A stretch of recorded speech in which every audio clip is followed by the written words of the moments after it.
The notice arrived on a Tuesday, sandwiched between a coupon for discounted oil changes and a flyer for the local pizza joint. It was a formal, laser-printed declaration from the Highland Lakes Homeowners Association, and it accused me, Leo Maxwell, of orchestrating a repeated and intentional sonic disruption of a residential zone. A sonic disruption.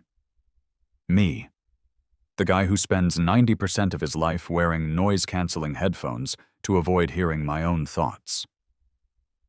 The culprit? My doorbell. I stared at the paperwork, then walked over to the offending device, which was mounted innocently next to my craftsman-style front door. It was a standard beige electronic doorbell, the kind you buy in a twin pack at Lowe's for $39.99. When pressed, it emitted a perfectly cheerful, utterly generic chime that sounded like 4 quick, digital raindrops. Ding-dong, bing-bong. I'd lived in this house for 5 years, and that little digital tune had been the soundtrack to everything from pizza deliveries to the occasional Mormon missionary. Never once had I considered it a weapon of mass auditory destruction. But according to the HOA, and specifically the signatory, Mrs. Beatrice Henderson, a.k.a. Karen, a.k.a. Ms. Perpetual Complaint, a.k.a. the woman whose primary hobby appeared to be weaponizing laminated documents, my doorbell was a menace. The violation read, "The current tone, identified as chime 4, traditional quartal progression, is described as unsettling and possessing an unnatural, tinny resonance which contributes to neighborhood stress and lowers the ambient property values." I read that sentence 3 times. Unnatural, tinny resonance. Look, I'm a regular guy. I pay my dues, I mow my lawn, and I don't leave my garbage cans out until Thursday morning. I hate petty bureaucracy, and I really hate being told what color sock I can wear in my own garage. My mindset, generally, is to follow the rules until the rules become demonstrably, aggressively stupid. This was that moment. Karen, by the way, lives 2 houses down. Her porch is visible from mine.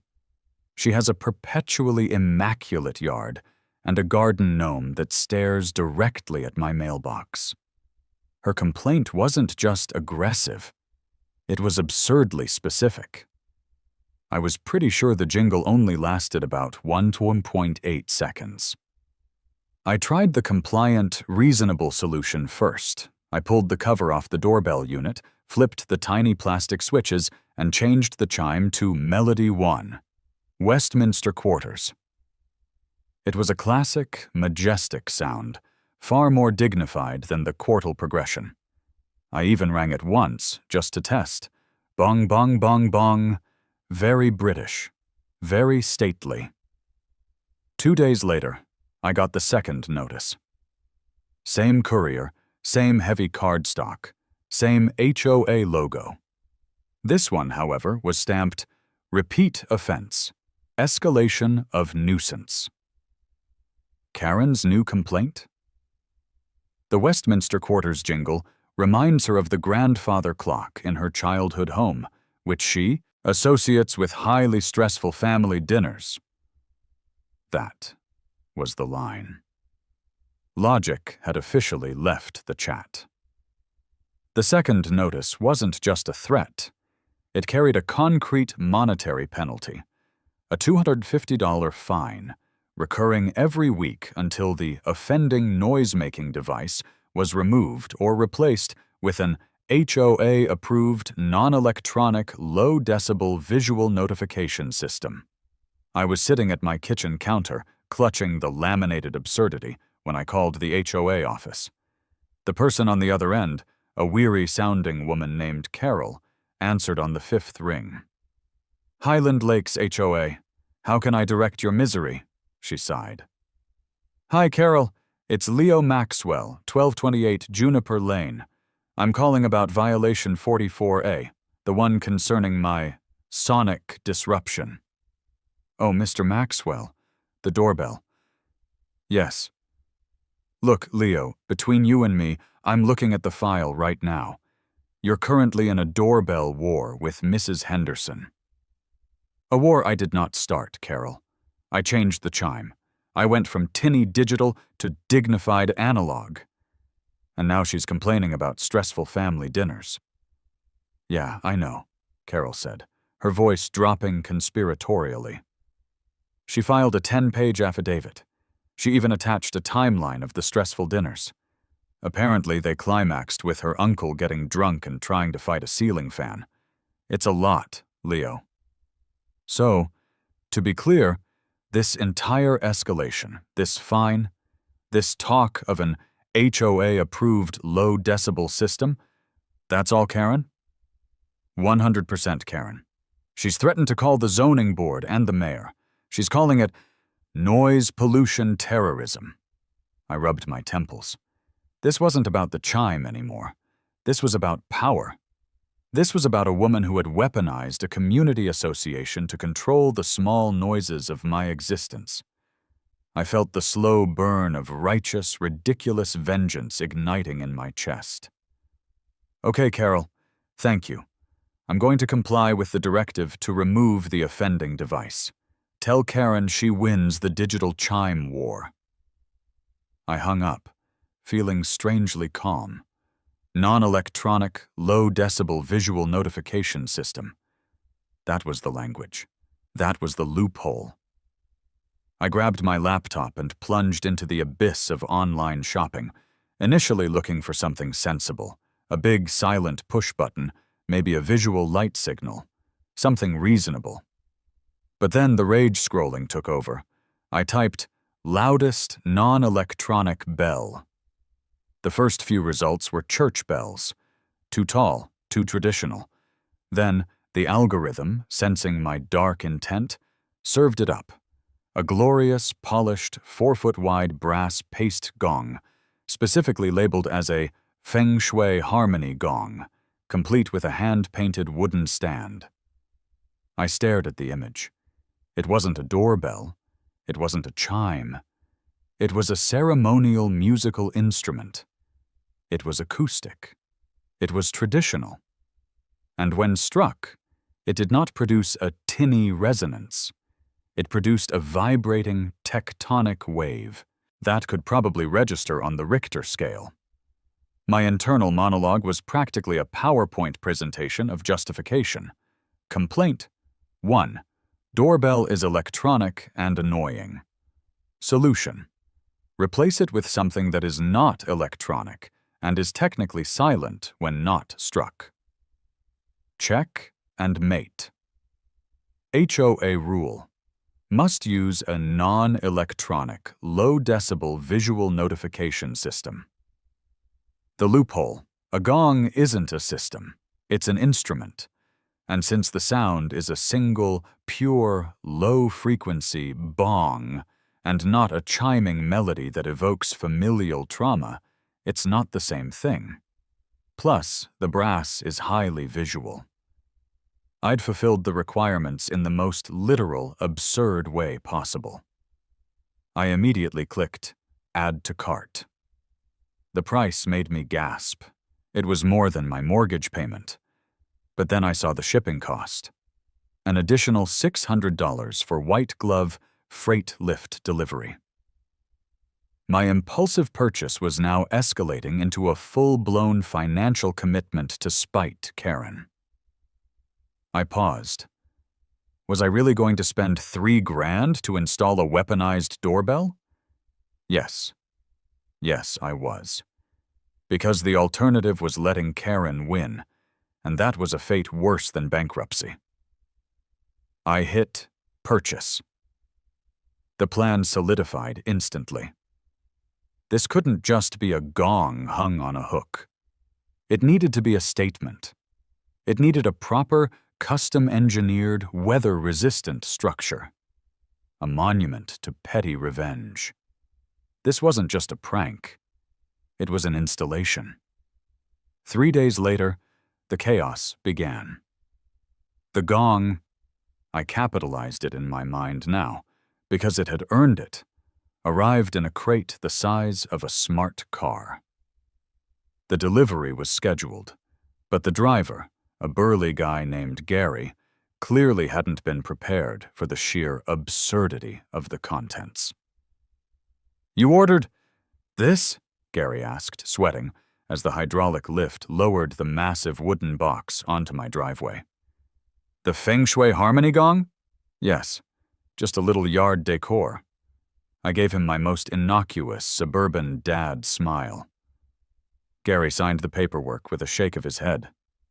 "We got a special instruction on the manifest. Contents sensitive to vibration. Buddy, I swear, I think I heard this thing rattle when we went over a speed bump in Iowa." As he was wheeling the crate up my small walkway, the dolly caught on a paving stone. The crate lurched, and a low, terrifying whoom emanated from inside, a sound that didn't just vibrate the air. It vibrated my teeth. Gary dropped the dolly handle and backed away 2 steps. What the hell was that? "Just harmonic resonance. It's supposed to do that." I paid him, tipped him excessively for his PTSD, and watched him drive away, probably updating his resume to anything but Gong delivery. Moving the Gong into the living room was a nightmare. It took me, a neighbor I bribed with beer, who asked 0 questions, bless his heart, and 30 minutes of grunting.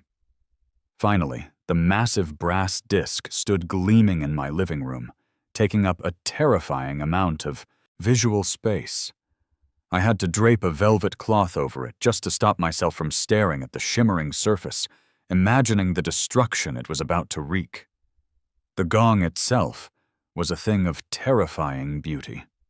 4 feet across, polished to a mirror shine, with an etched dragon motif. It came with a thick, rope-wrapped mallet, the size of a small cabbage, but I knew I couldn't just leave that out on the porch for anyone to swing. I needed a system, a professional structure. A gong stand worthy of its malicious purpose, complete with a discreet yet robust pull-cord mechanism for the striker. I realized my project was no longer a weekend DIY revenge. It was a custom fabrication job. My first attempt to hire help was, predictably, a comedy of errors. Me, on the phone. "Yes, I need a custom installation of an exterior, weather-resistant mounting system." Contractor 1. "Roofing, siding, gutters?" Me. "No, it's for a ceremonial musical instrument, near the front door. Yes, like a doorbell." Contractor 1. Dial tone. After 3 similar calls, I realized I needed a certain type of contractor. One who was bored, cynical, and desperate enough for a good story. I found Tony and Mike Custom Builds on Yelp. Their motto was, "We build what you pay for, even if it's stupid." Perfect. Tony was a slab of human granite in a faded Iron Maiden t-shirt, all forearms and skepticism. Mike was skinnier, wearing glasses, and carried a clipboard like a shield. They showed up exactly on time. "Leo Maxwell?" Tony grunted. "You called about a custom freestanding structure for a ceremonial musical instrument?" "Bespoke acoustic notification system," I corrected smoothly. "Yes, come on in." I led them through the house to the backyard, avoiding the living room where the gong was currently terrifying my cat. I showed them where I wanted the stand, right next to the walkway, easily visible. "It's got to be solid," I explained, pulling out my crude blueprint, a piece of printer paper with a stick figure pulling a rope attached to a giant circle. 4-foot-wide brass, needs to withstand high winds and provide stable acoustic performance. Tony squinted at my drawing. "And you're hanging a church bell out here?" "A gong, Tony. A symphony gong." Mike, the guy with the clipboard, finally spoke, his voice dry as plaster dust. "Mr. Maxwell, in 25 years we've built decks, patios, pergolas, and one very elaborate dog mansion. We have never once been asked to build an external musical notification structure. Is this a prank? Are you filming a TikTok? I assure you, gentlemen, this is dead serious. This is about compliance with HOA regulations." I pulled out the original violation notice and handed it to them. Tony read the phrase, "unnatural, tinny resonance," and actually barked a laugh. "Seriously? This neighborhood is wild. Okay, so look, we need treated lumber, custom, iron brackets, and a foundation. And you want a self-retracting striker mechanism?" Precisely. When the cord is pulled, the striker needs to hit the exact sweet spot and then retreat instantly so the gong can resonate freely. Think of it as a high-precision, spring-loaded single-action trigger for chaos. Mike was already scribbling on his clipboard, his brow furrowed. "We have to custom engineer the striker's pivot point. And the cable pull? It has to feel like a doorbell, not a tug of war." He looked at Tony. "Absurdity tax is going to be high on this one, T." "The absurdity tax is fine," I interrupted, pulling out my phone. "Look, I need this done fast, discreetly, and flawlessly. I will pay an extra 20% over the top quote for confidentiality and speed. Just tell me what it's going to cost to get this gong mounted and ready to ring before the next HOA meeting." The final quote was astronomical. It included custom acoustically sensitive framing, weather sealing for musical instruments, and a line item simply titled WTF Factor. "So," Tony said, extending a calloused hand, "we're building a $4,000 solution to a $39 problem because your neighbor doesn't like a digital jingle." "Exactly. It's not a problem, Tony. It's performance art." He took my hand and grinned, the first genuine smile I'd seen. "I like your style, Leo. We start Monday, just for the story."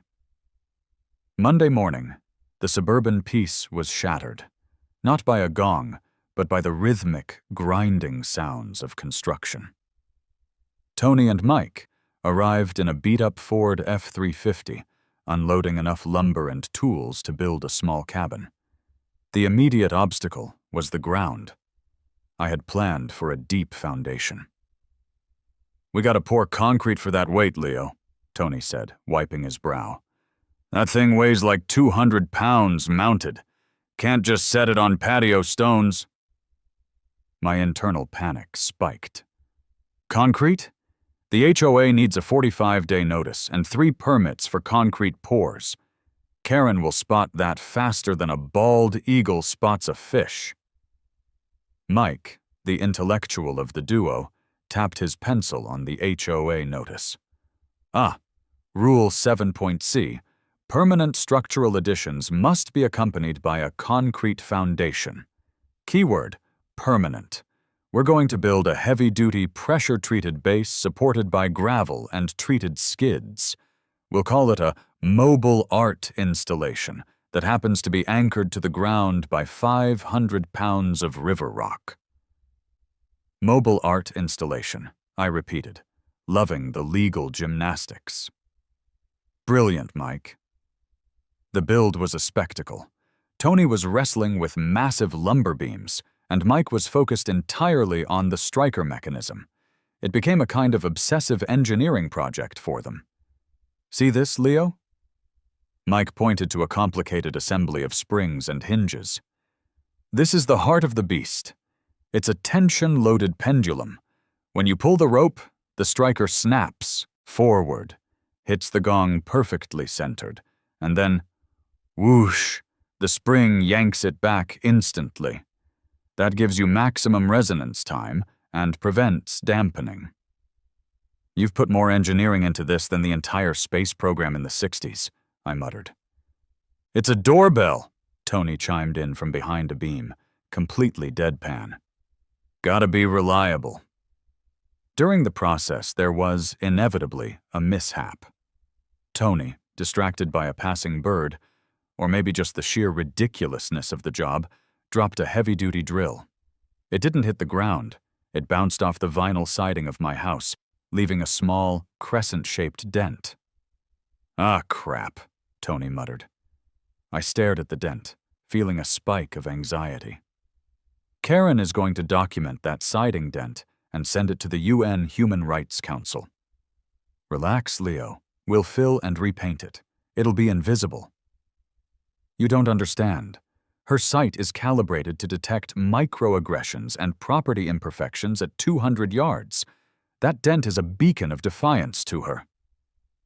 The process continued, fueled by my paranoia and the contractor's grim determination. They installed the mounting brackets, polished, gleaming stainless steel, and meticulously aligned the Gong frame. Every day was a battle against time, precision, and the mounting tension of waiting for Karen's inevitable intervention. Karen, of course, was on high alert.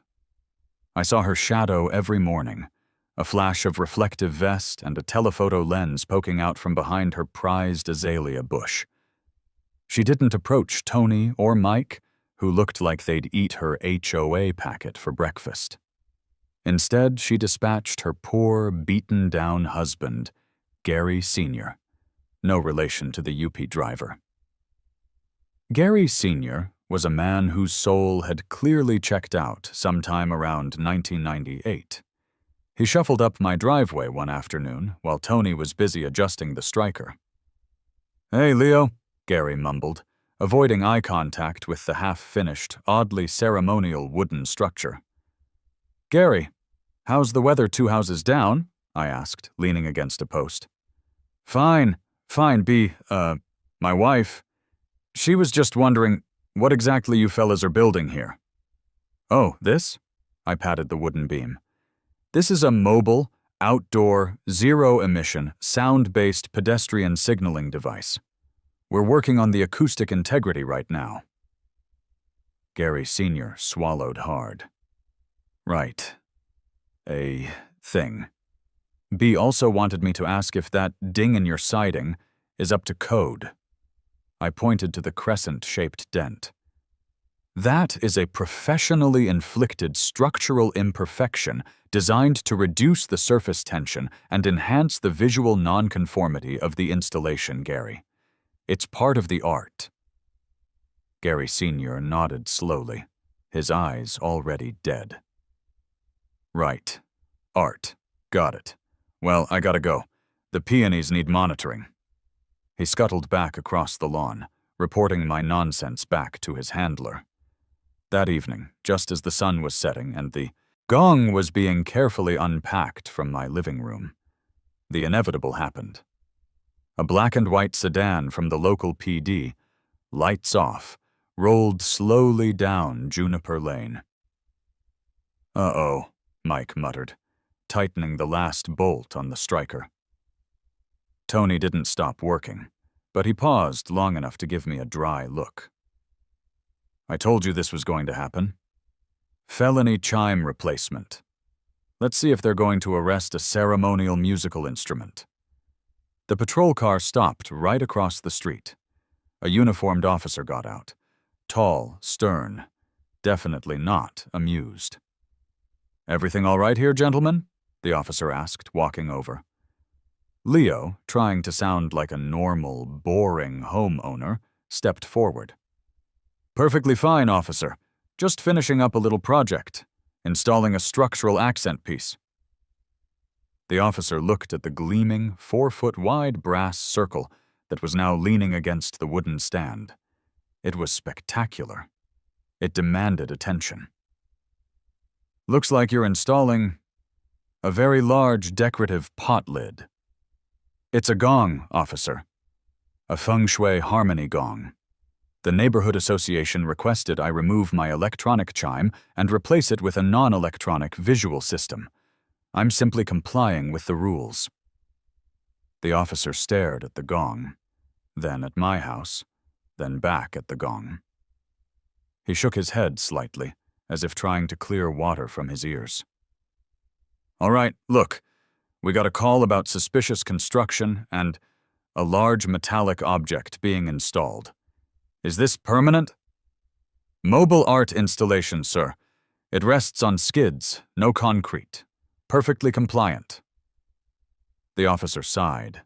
He was clearly a veteran of suburban drama. "Okay. Well, don't install any cannons next, all right? Just keep the projects reasonable." He shrugged, utterly bewildered, and walked back to his car. Tony and Mike fist-bumped me. The gong was mounted. It gleamed, magnificent and menacing, right next to the front door.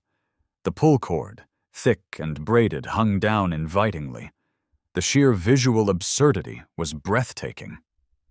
On a typical suburban ranch house, amidst the tasteful hydrangeas and the manicured lawn, sat a piece of bronze symphony equipment worthy of a Buddhist temple. It was terrifying and beautiful. I was terrified. I was triumphant. I was ready.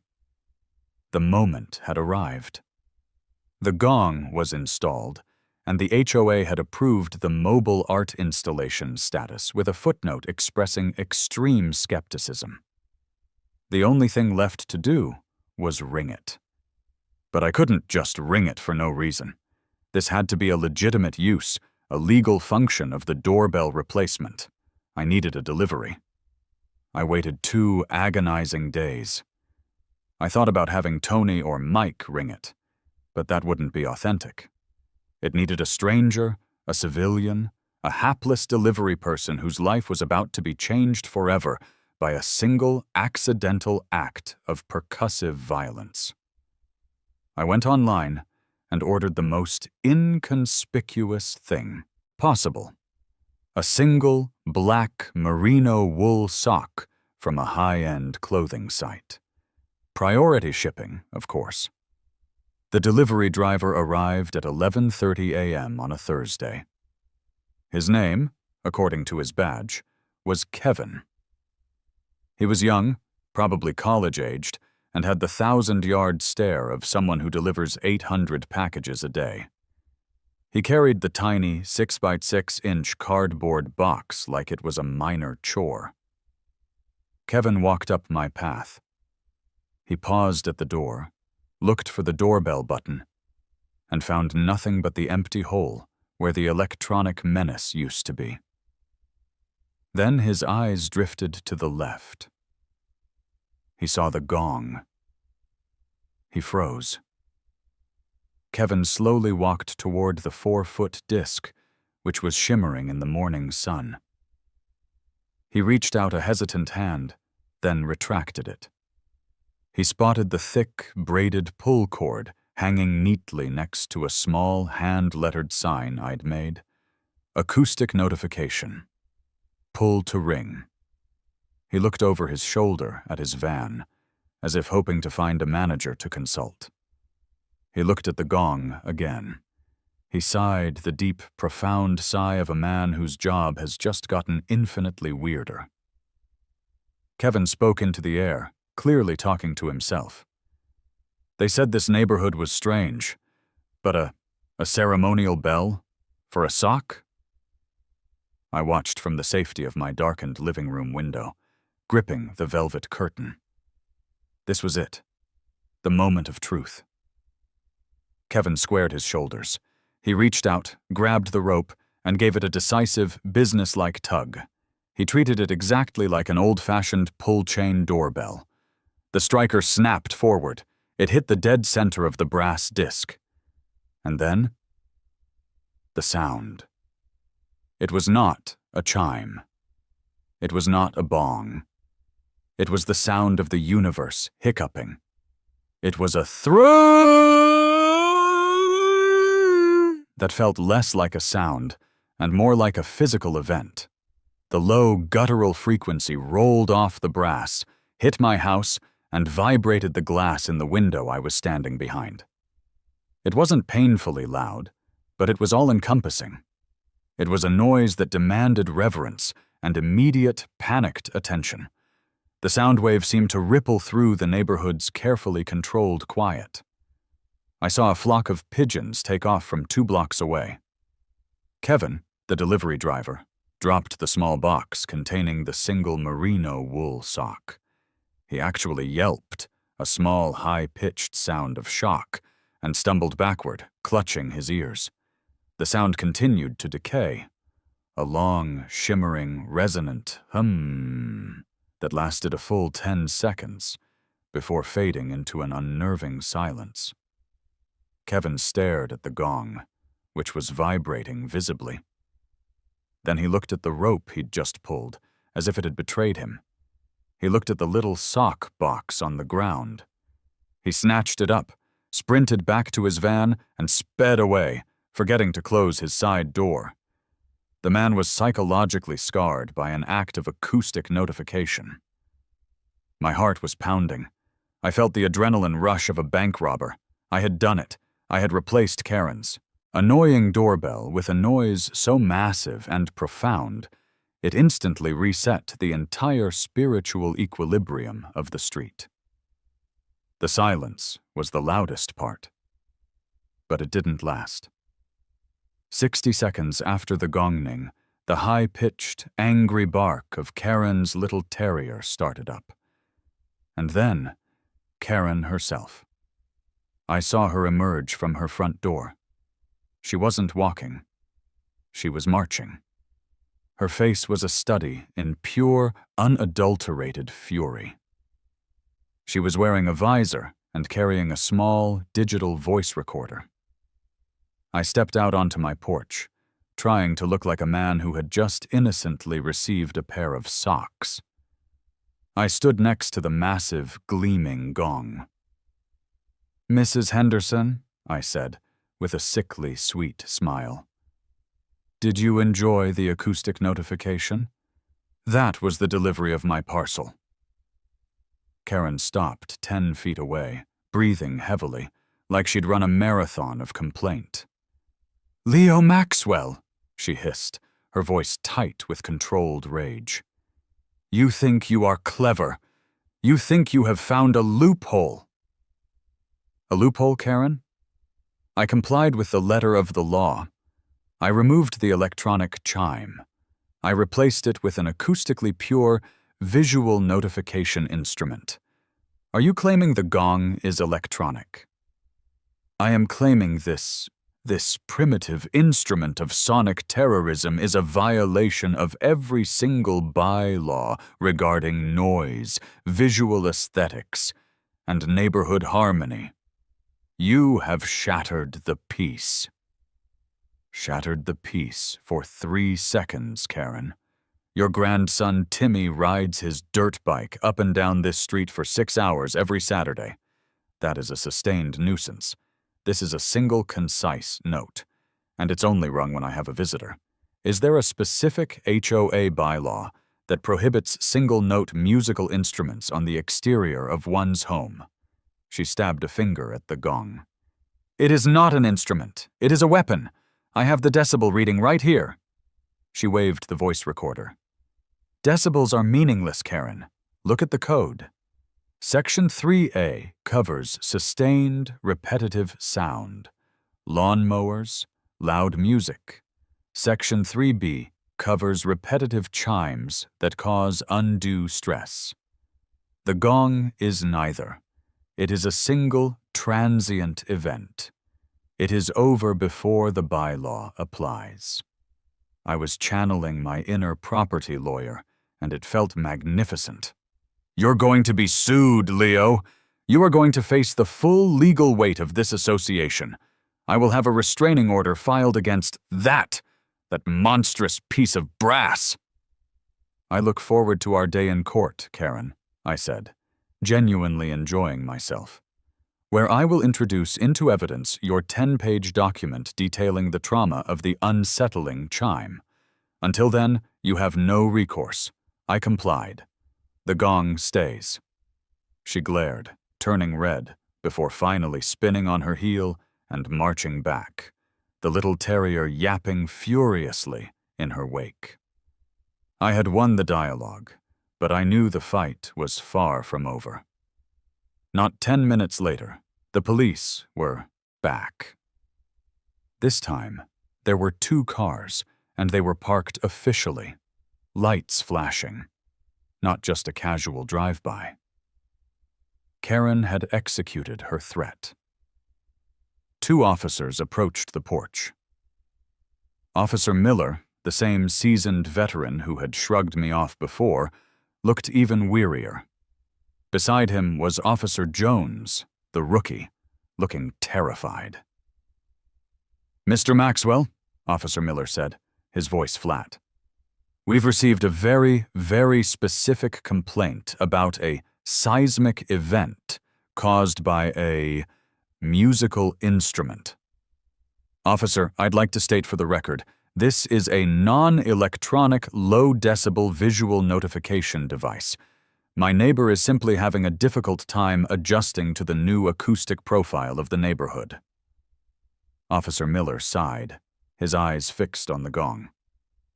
"Look, Mr. Maxwell, I'm required to investigate a complaint of disturbing the peace and unnecessary nuisance. I need to understand the nature of the alleged nuisance, which means—" He trailed off, looking at the gong with profound reluctance. "You want me to ring it, don't you?" Leo smiled. "I highly recommend it, officer. For evidence, you need to log the acoustic signature." Officer Miller looked at the rookie. "Jones, you record this? Log the timestamp." Officer Jones, trembling slightly, pulled out his phone and started the video. Officer Miller, with the air of a man about to sacrifice himself for science, walked up to the gong. He looked at the rope, took a deep breath, and gave it a short, professional pull. The result was slightly less powerful than Kevin's terrified tug, but still monumental. Boo! The sheer, sustained resonance enveloped the entire porch. The sound hit Officer Jones squarely. He physically jumped backward, dropping his phone, which clattered on the ground. Officer Miller stood there, motionless, his face registering a mixture of shock and reluctant admiration. He waited for the massive sound to finally dissipate. "Okay," Miller said, rubbing his chin. "That is certainly a sound." Officer Jones scrambled for his phone. "Sir, I think my ears are ringing. That registered as loud." "It's a single event, officer," I interjected quickly. "A single, beautiful, transient note. It's not sustained. You have no noise ordinance against single sounds unless I'm ringing it repeatedly, which I assure you, I am not." Officer Miller leaned in, his voice low. "Listen, Maxwell. You're playing a technical game, and you're winning the technical game. But I still have a complaint, and I have to satisfy it. You clearly installed this thing to be loud and annoy your neighbor.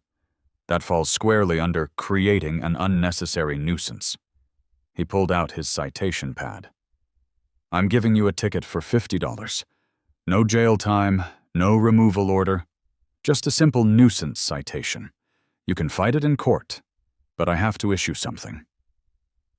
I nodded, feeling a glorious sense of validation. The ticket wasn't a loss. It was a receipt.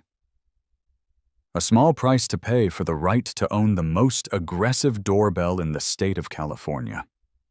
"Thank you, officer. I appreciate your thorough investigation. If you're ever in the area after 10 p.m., feel free to swing by and ensure I haven't struck it in violation of the nocturnal noise ordinance." Miller just shook his head, handed me the slip, and walked away, pulling the shell-shocked rookie with him. The gong stood silent, gleaming, and victorious. I fought the $50 nuisance ticket and the HOA fine the following week. It was a minor event, a small claims court appearance for the police citation, and a quick, tense board meeting for the HOA fine. The court appearance was brief, but glorious. "Judge, Mr. Maxwell, are you contesting the $50 ticket for creating an unnecessary nuisance?" Me. "Your Honor, yes. The alleged nuisance is my doorbell replacement, which I installed only after my Homeowners Association deemed my previous, normal electronic chime an unsettling, tinny resonance that lowered property values. Judge: And you replaced it with a large gong? Me: A non-electronic acoustic notification device, as required by the letter of the law. I acted in strict, if dramatic, compliance. If the previous noise, a gentle 1.8-second digital jingle, was a nuisance, surely the new one, which is only struck upon necessary visitation, cannot be perpetually deemed a nuisance. The judge laughed. He actually laughed. He looked at the citation written by Officer Miller, which simply stated, "Acoustic overkill." "Case dismissed," the judge ruled. "I find no continuous nuisance. This is a property dispute, not a criminal matter. Mr. Maxwell, I suggest you consider a simple, solid brass knocker next time." "I'll take that under advisement, Your Honor." The HOA meeting was less fun, but equally effective. Karen showed up with Gary Sr. and a lawyer. I showed up with the dismissed court citation and a printed-out copy of the municipal noise ordinance. Karen's lawyer: Mr. Maxwell's gong is a clear violation of Section 6D, which prohibits non-standard exterior adornments that negatively impact community aesthetics. Me: Section 6D also exempts architectural accents and artistic installations. Since the gong is currently registered with the HOA as a mobile art installation, their own rules prohibit them from forcing its removal. Furthermore, I have the original violation notice, where Mrs. Henderson complained about the jingle's tone causing stress. I removed the jingle. The stress is now caused by the visual presence of the gong, which is not covered under Section 3B, the sound ordinance.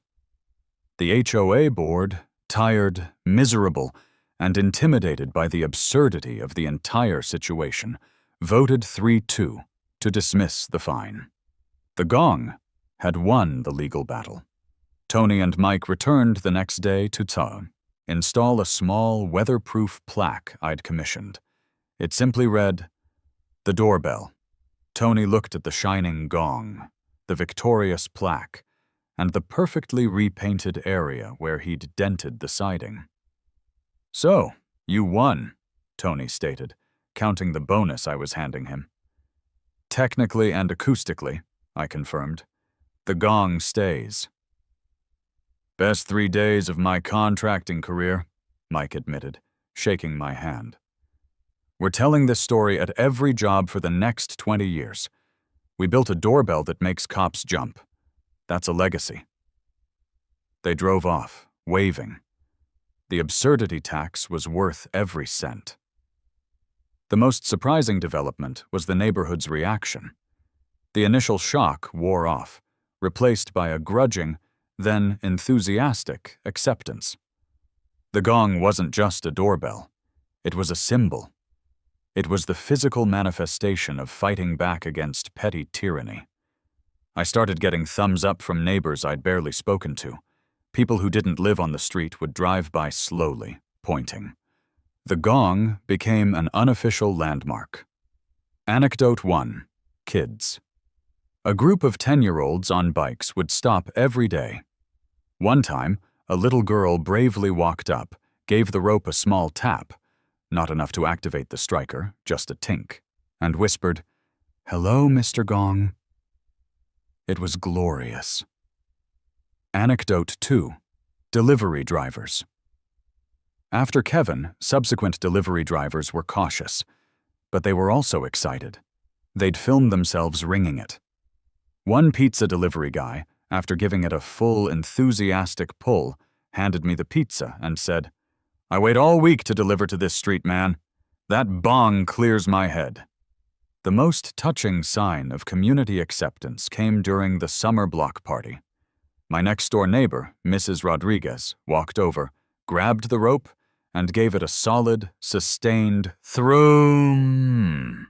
I rushed outside. "Mrs. Rodriguez, what are you doing?" She smiled mischievously. "It's 7 p.m., Leo. The party is officially starting. I figured we needed a grand announcement. Everyone knows what the bong means now." The gong had transitioned from nuisance to community bellwether. It was used for block party announcements, goal-scoring celebrations during outdoor soccer games, and once, hilariously, by a cat that figured out how to bat at the rope, demanding to be let back in. And Karen? She was defeated by her own pettiness. The day she saw Mrs. Rodriguez deliberately ring the gong to announce the block party, something in her broke. Her power was neutered. Her complaints, once effective, were now simply seen as the ravings of the woman who had inadvertently gifted the neighborhood its greatest asset. A week later, Gary Sr. was putting up a small, discreet "for sale" sign. I never spoke to Karen again, but I saw her loading boxes into a moving van 3 weeks later. She kept her head down. She didn't look at the gong. She didn't look at my house. The protagonist's reflection. I sit on my porch, now having a beer, the 4-foot gong gleaming beside me. It's more than just a doorbell. It's a testament. I spent $3,000 and risked a misdemeanor for a piece of metal, but what I gained was far more valuable. Freedom from tyranny, the respect of my contractors, and the most magnificent, absurd conversation piece in the Tri-County area. The gong is the true spirit of the neighborhood. It's big, it's loud, and it only makes a noise when it absolutely has to. I finish my beer, content. Just then, I hear a light sound. Not a full thrum, but a delicate, almost accidental tink, like someone has brushed the edge of the brass with a fingernail. I turn my head and see a final, light tap on the brass. It's Gary Sr., driving his own car this time, pulling out of his old driveway for the very last time. He sees me, raises his hand in a wave, and gives the faintest of smiles. He rings his own gong one last time with a small, quiet, triumphant tap, and then he drives away.